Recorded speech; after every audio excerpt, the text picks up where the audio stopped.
సమాచారం కోసం 95 న్యూస్ ఇప్పుడు యాప్ లో మీ ముందుకు వచ్చింది. వెంటనే డౌన్లోడ్ చేసుకుని న్యూస్ అప్డేట్ తెలుసుకోండి. ప్రతి క్షణం ప్రజాక్షేమం కోసం.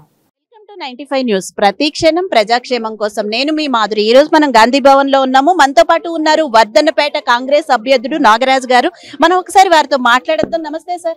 ముందుగా మీకు కంగ్రాచులేషన్స్ సార్. అంటే ముందుగా అడగాల్సింది ఏంటంటే ఐపీఎస్ నుంచి ఇందులోకి వచ్చారు. మీ ఫీలింగ్ ఎలా ఉంది?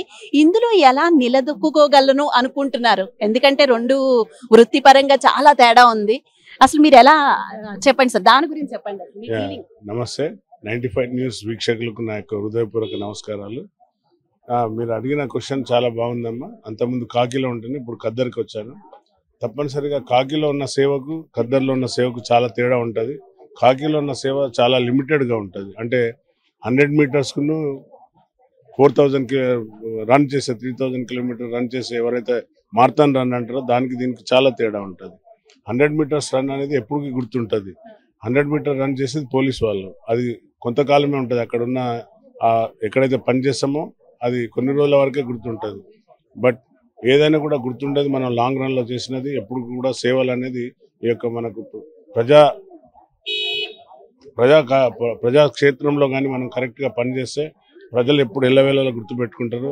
It is a long process. వారికి ఎప్పుడు ఎల్లవేళలో ప్రజల్లో ఉంటూ మనం ఉంటే మాత్రం తప్పనిసరిగా మనల్ని ఎప్పుడు కూడా గుర్తుపెట్టుకుంటారు. కాకిలో ఉన్నప్పుడు యాక్చువల్ గా ప్రజలతో పాటు ఖద్దరికి కూడా సేవ చేయాలి. బట్ ఇప్పుడైతే మీరు ఖద్దర్లోకి వచ్చేసారు. ఎనీవే సార్, మీరు అంటే అక్కడ ఎలా ఉండబోతోంది అనుకుంటున్నారు? అసలు నెగ్గడానికి మీ వ్యూహాలు ఏంటి? ఎందుకంటే మీ ప్రత్యర్థి బీఆర్ఎస్ ఆరూరు రమేష్ అయితే చాలా హైయెస్ట్ మెజారిటీతో గెలిచారు ఇప్పటి వరకు. సో మీరు ఎలా గెలుద్దాం అనుకుంటున్నారు? ఏ ధీమాతో ఉన్నారు సార్? గుడ్ క్వశ్చన్ అమ్మ. నాకు ఒకటే ధీమా, నా యొక్క ఇప్పుడు ఎవరైతే దగాపడ్డ తెలంగాణలో ఉన్న విద్యార్థులు, దగాపడ్డ ఉద్యమకారులు ఎవరైతే ఉన్నారో వారు నా వెనకాల ఉన్నారమ్మా.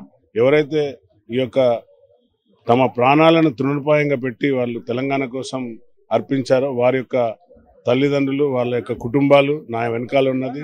ఏదైతే ఇక్కడ ఉన్న ఆరూరు రమేష్ పెద్ద అనకొండ అని పిలుచుకుంటున్నారు. అతను land mafia, sand mafia, liquor mafia, అన్ని కాంట్రాక్ట్ మాఫియా, ఎవ్రీథింగ్ ఇన్వాల్వ్ అయ్యిండు. కొన్ని కోట్లు ఆర్జించిండు. తప్పనిసరిగా అతని పైన కూడా ఇప్పుడు మా కాంగ్రెస్ అభ్యర్థి పైన ఈడీ రేట్స్ అవుతున్నాయి. కానీ ఈడీ రేట్స్ జరగవలసింది అలాంటి ఆరూరు రమేష్ పైన తప్పనిసరిగా ఈడీ రేట్స్ జరిగే విధంగా మేము కూడా కార్యాచరణ చేస్తున్నాం. ఆ యొక్క అనకొండను తప్పనిసరిగా ప్రజలు ఏదైతే దళిత బంధు అనే ఒక పేరుతో దళితులను మోసం చేసుకుంటూ, బీసీ బంధు అంటూ బీసీలను విడదీసుకుంటూ ఏదైతే వస్తున్నారో, దళితులకు అందరికీ దళిత బంధువులు అమ్మ. అందరూ కూడా గరీబ్ వాళ్ళు, నిరుపేదలు, దళితులందరూ అందరికీ వాళ్ళ దళిత బంధు అనేది వారి కార్యకర్తలు ఇచ్చుకుంటూ మిగతా వారిని నిర్లక్ష్యం చేయడం. దీనిపైన ప్రజలు ఏదైతే డబుల్ బెడ్రూమ్లు ఇస్తా అని ఒక్క గ్రామంలో కూడా ఒక ఇల్లు లేకుండా వారు నిరుపేదలు వేచి చూస్తున్నారు ఇండ్ల కోసం. మా పిసిసి అధ్యక్షులు రేవంత్ అన్న గారు ఒక్కటే చెప్పారు, ఎక్కడైతే డబుల్ బెడ్రూమ్ ఉంటాయో మేము అక్కడ ఓటు అడగం. మీకు దమ్ము ధైర్యం ఉందా ఇందిరమ్మ కాలనీలో వచ్చి ఓటు అడిగేదానికి? ఇది చాలమ్మా. ఈ సవాల్ స్వీకరించి వాళ్ళని రమ్మని అంటున్నాం. యాక్చువల్ గా మీకైతే అధిష్టానం నుంచి టికెట్ అయితే డైరెక్ట్ గా వచ్చింది. సో చాలా మంది కార్యకర్తల్లో ఇది ఉన్న ప్రశ్న బాగా వచ్చింది. అంటే మీరు ఏం చూసి ఇచ్చుంటారు అనుకుంటున్నారు నాగరాజు గారికి? నాగరాజు యొక్క సేవ బాగుంది. అంటే నేను విద్యార్థి దశ నుండి కూడా ఒక సేవలో ఉంటేనే, అంటే యాజ్ ఎ స్పోర్ట్స్మెన్ గా నాకు ఎప్పుడు కూడా యూత్ని ఎప్పుడు ఆకర్షించి వారికి ఎప్పుడు కూడా నేను చాలా వరకు మా వరంగల్ అంటే ఓల్డ్ ఎక్సెల్ ఏదైతే వరంగల్ పాత డిస్టిక్ ఉందో అందులో నేను ఒక 10 నుండి 15 క్లబ్స్ ఓపెన్ చేశాను. Hockey clubs.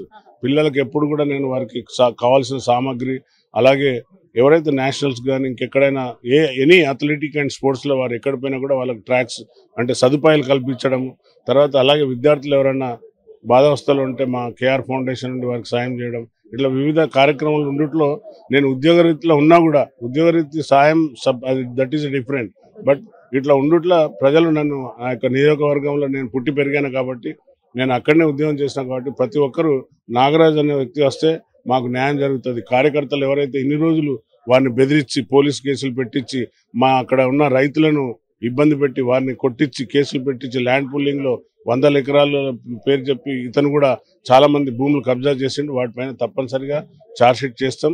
ఈ యొక్క ధైర్యంతో ముందుకెళ్తున్నాం. ఇప్పుడు వరంగల్ అనగానే కొండా సురేఖ, కొండా మురళి రాజకీయం ఎక్కువగా నడుస్తూ ఉంటుంది. సో మీరు తట్టుకోగలరా వాళ్ళని?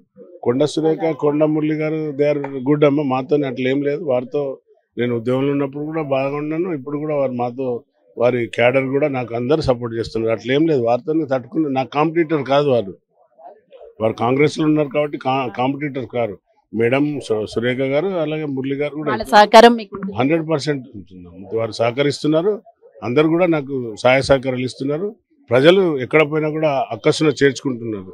ఎందుకంటే నేను స్వచ్ఛందంగా వారికి ఏది ఉన్నా కూడా వివరించి ఈ 6 పథకాలు ఏదైతే మా కాంగ్రెస్ ప్రభుత్వం తెచ్చిందో ప్రతి గడప గడపకు వాళ్ళకు వివరించట్లో వాళ్ళు చాలా మంది అక్కసున చేర్చుకుంటున్నారు అమ్మ.